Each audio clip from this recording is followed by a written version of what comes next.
Waouh, vous avez vu cette image hyper cinématographique? Vous avez vu cette profondeur de champ? Vous pensez que c'est filmé avec une caméra de cinéma? Eh ben non, c'est filmé avec un iPhone 17 Pro. Et la profondeur de champ, elle est créée par intelligence artificielle.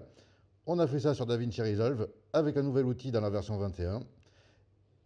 Allez, on va vous montrer comment on fait ça. Donc là, on est dans la partie Edit de DaVinci Resolve. Donc on va dans les effets, dans les Resolve FX et on va chercher Cinefocus.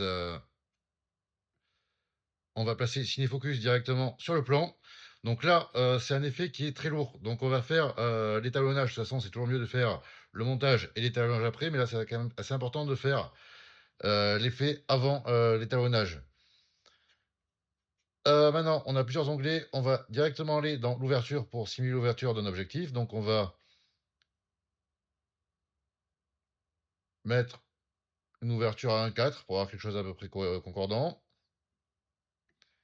On va mettre en meilleure qualité pour les bokeh.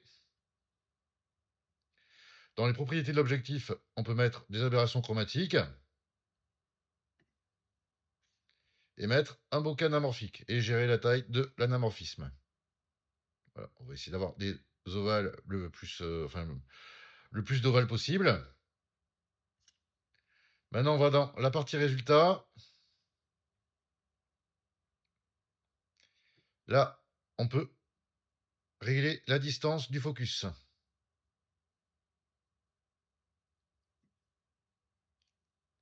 La profondeur de champ.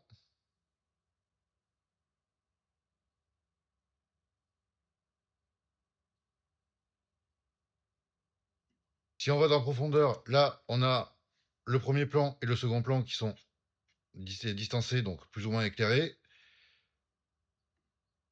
Dans focus, on peut régler la distance du focus. Donc là où on veut notre focus, on a la zone grise. La profondeur de champ, on veut que ce soit centré vraiment sur le premier plan. On revient dans le résultat. Voilà.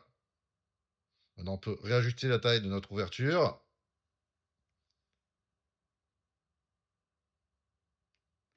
Revenir dans focus. On a la zone grise, c'est là où on a le focus. Et élargir ou réduire la profondeur de champ. On la laisse bien voilà, sur la première tasse.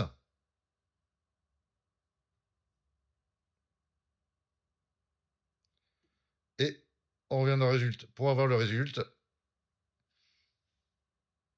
Et là, c'est terminé. Il n'y a plus qu'à passer à la phase d'étalonnage. On a notre focus qui est créé de façon artificielle.